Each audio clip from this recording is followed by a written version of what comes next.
Dans la précédente vidéo, j'ai présenté la mise en œuvre d'un VPN de type nomade, donc qui permet de connecter un utilisateur d'une entreprise au réseau de son entreprise depuis n'importe quel site distant, aussi bien chez lui pour du télétravail que depuis une chambre d'hôtel ou depuis éventuellement une autre entreprise qui dispose d'un accès Internet. Dans cette vidéo, je vais donc présenter maintenant la mise en œuvre d'un système de VPN site à site, donc deux entreprises ou deux filiales d'une entreprise qui ont besoin d'interconnecter leurs infrastructures réseau. Donc ces deux filiales disposent toutes les deux d'une solution pare-feu qui leur permet donc de fournir un accès Internet à leurs utilisateurs. Et en fait, par le biais de ces pare-feux, on va mettre en œuvre donc une interconnexion avec le protocole IPsec qui va permettre donc d'établir une connexion sécurisée entre les deux sites. Donc le schéma que j'ai retenu est celui qu'on a sous les yeux. Donc j'ai sur la partie gauche un, un réseau en 192.168.25.0/24 dans lequel j'ai pour l'instant un seul client Linux et j'ai un accès Internet qui est fourni par un pfSense pour le site A.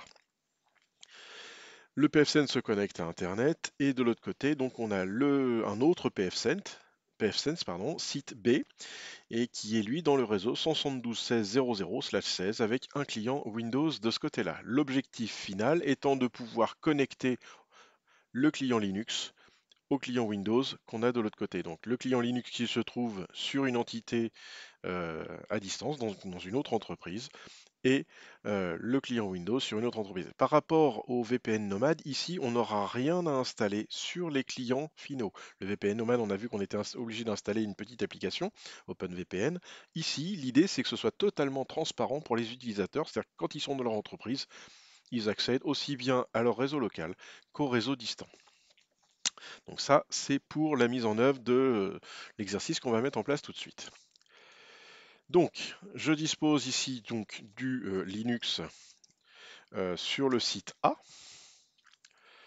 hein, avec le pfSense qui a 192.168.25.254, et sur le site B, j'ai un Windows 10 qui a donc le pfSense en 172.16.255.254. Donc, il faut systématiquement, quand on établit une liaison site à site, déterminer qui sera l'initiateur et qui sera le receveur.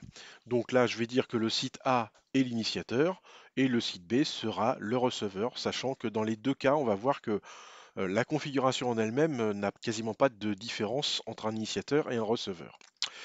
Donc, pour mettre en œuvre le VPN IPsec, donc protocole particulièrement en vogue depuis quelques années pour l'interconnexion des entreprises, il suffit d'aller dans le menu VPN, puis IPsec. La mise en œuvre d'un protocole VPN IPsec se décompose en deux phases. Une première phase qui va être la connexion des sites, avec une authentification du site A sur le site B et du site B sur le site A. Donc ça, c'est ce qu'on appellera la phase 1. On aperçoit P1. Et une fois que cette connexion est établie, on établit donc les liens chiffrés entre les deux sites en termes de vraiment de communication. Et ça, il s'agira donc de la phase 2. Donc dans un premier temps, première chose à faire des deux côtés, ce sera la phase 1. Donc j'ajoute une phase 1, je suis sur le site A. Alors, ici, on a quelques informations. Le Key Exchange Information. Donc, il nous propose par défaut l'IKE. Donc, c'est un peu le protocole d'échange de clés entre nos deux pare-feux. Donc là, on a V1, V2 ou auto. Moi, je vais laisser sur V1. V2, c'est la même chose. On a un petit peu plus évolué en termes d'échange. Je reste sur un protocole en IPv4, j'utilise mon interface WAN pour aller communiquer avec le pare-feu distant. La Remote Gateway. La Remote Gateway, il va s'agir ici de l'adresse IP publique du pare-feu distant auquel je veux me connecter. Donc ici, ce sera l'adresse IP publique du pfSense du site B. Donc je clique ici. L'adresse IP publique de mon pfSense, donc là elle est à moitié publique, hein, c'est mon internet est symbolisé par mon accès réseau local, ce sera donc 192.168.1.60. Donc je retourne ici et je vais saisir ici 192.168.1.60. Description, on va mettre vers site B. Ici, je touche à rien du tout. Mutual PSK, Negotiation Mode Main.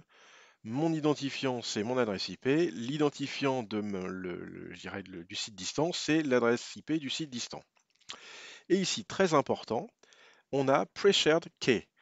Le principe de cette clé, c'est une clé qu'on va ici, du coup, générer et qu'on va rapatrier sur l'autre pfSense une fois qu'on aura terminé sur celui-ci. Donc là, j'ai fait un générer. Le reste, je touche à rien. Je laisse tout par défaut. Et je fais Save. Ici, j'ai donc mon IPsec tunnel qui a été mis en œuvre. J'applique. À partir d'ici, on voit qu'on a des choses qui s'affichent et qu'on peut rajouter les phases 2. Et bien en fait, à partir de là, je vais recliquer ici et je vais récupérer ma clé, en n'oubliant rien bien sûr. Hop, copier. Alors normalement, on passe par le biais d'un fichier texte ou d'une clé USB ou quelques méthodes que ce soit, dans la mesure du possible la plus sécurisée possible. Je vais sur mon site B et je vais faire la même chose dans l'autre sens. IPsec, add P1. Donc là, je laisse tout par défaut. La Remote Gateway, ce sera ce coup-ci l'adresse IP publique du pare-feu du site A. Donc, je vais aller voir. Ici, j'ai la 1.41. Donc, 192.168.1.41. Et là, je vais noter vers site A.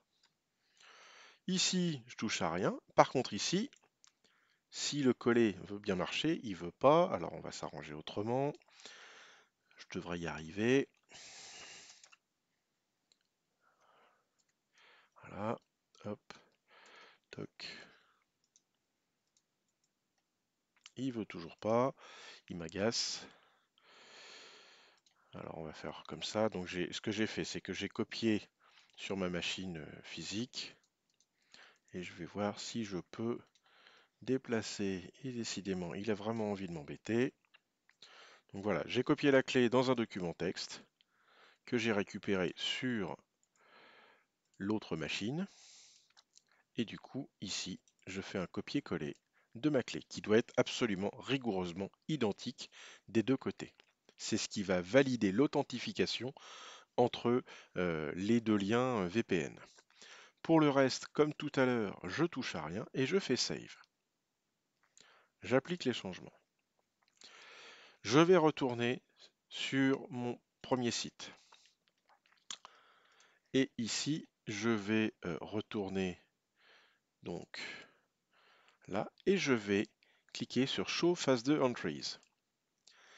Ici, je n'ai pas de phase 2 de générer, on va le faire immédiatement. On va le faire Add P2. Alors, ici, qu'est-ce qu'on va définir? Le local network, c'est le local subnet. Éventuellement, il pourrait y en avoir d'autres dans le cas d'une entreprise qui aurait plusieurs sous-réseaux. Ici, on touche à rien. Le remote network, par contre, on est bien sur un réseau. Et donc ici, je suis sur le site A. Il va falloir que je définisse le réseau du site distant. Donc, mon réseau de site distant, c'est 172.16.0.0/16, comme je l'ai dit tout à l'heure, sur mon schéma. Je reprends ce que j'avais noté sur mon schéma. Donc, description, bah, c'est LAN distant, hein. Site B. Protocole, je laisse encore une fois tout par défaut. Après, il est possible de modifier ces informations, mais à condition de mettre les mêmes choses des deux côtés de mes deux extrémités, donc sur mes deux sites. Sachant que plus on mettra d'algorithmes de chiffrement, plus les ressources du pare-feu seront sollicitées pour les échanges d'informations. Donc il vaut mieux prévoir une machine qui a l'air insolite si on commence à vouloir aller sur de l'AES 256, par exemple. Tout le reste, je ne touche à rien, je le laisse par défaut. et je fais Save. J'applique les changements. Je fais la même chose sur le site B en direction du site A. Add P2. Ici, je touche à rien.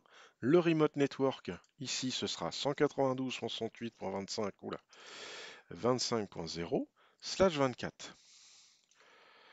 Vers LAN, distant, je ne sais plus comment je l'ai écrit tout à l'heure, peu importe, site A. Et je touche à rien pour le reste. Et je valide. J'applique les changements. Normalement, à partir de ce point, tous les éléments nécessaires pour l'interconnexion de mes deux sites sont réunis. Donc je vais retourner sur le premier site, puisqu'on va dire que c'était lui l'initiateur, et je vais aller dans Statut, IPsec, et je vais faire Connect VPN. Et là, on verra si effectivement la connexion se fait correctement. Normalement, c'est assez rapide puisque moi je suis en réseau local. Donc je vois Established. C'est plutôt bon signe. Si je vais sur le site B, que je vais dans la même chose, statut IPsec, je vois bien que le lien est établi. Le lien est donc établi. Ce que je peux regarder également, c'est en cliquant sur Show Child SA Entries, voir si j'ai bien le réseau distant qui semble connecté. Alors, pour vérifier que ça fonctionne, eh bien, je vais vérifier l'adresse IP que j'ai sur mon Linux, par exemple. Paramètres, quand il veut, voilà. Et mon Linux, il a l'adresse IP 192.168.25.10. Est-ce que, sans rien avoir installé sur mon client, on voit que j'ai pas d'OpenVPN, j'ai rien de particulier. Est-ce que je peux pinguer mon Linux? Verdict, ça n'a pas l'air tout à fait au point, et c'est normal. Pour l'instant, ça ne fonctionne pas. La raison, elle est assez simple, c'est que par défaut, à contrario du système OpenVPN qui, à la fin de la mise en œuvre, permet la création des règles de pare-feu, ici, aucune règle n'est créée. Donc il va falloir, sur mes deux pare-feux, que j'établisse des règles qui permettent les échanges d'informations entre les deux sites. Donc pour ça, je vais me rendre, par exemple, sur le premier. Je vais aller dans le Firewall, Rules, et là je vois bien IPsec. Donc là, je vais faire de mémoire Add. J'autorise à faire passer sur l'interface IPsec tous les protocoles en IPv4 à destination de ENI. J'applique et je vais faire la même chose de l'autre côté. Firewall, Rules, IPsec, Add, IPsec IPv4, tout protocole, et j'applique les changements sur mes deux firewalls. Et je vais réessayer le ping. Et à partir de là, le ping vers la machine Linux fonctionne. Je vais maintenant essayer de pinguer la machine Windows 10 depuis la machine Linux. Donc la machine Windows 10 à la 172.16.0.10. Je vais essayer de pinguer depuis le Linux. Ping 172.16.0.10. Ça fonctionne depuis mon Linux. Je parviens à pinguer la machine Windows 10.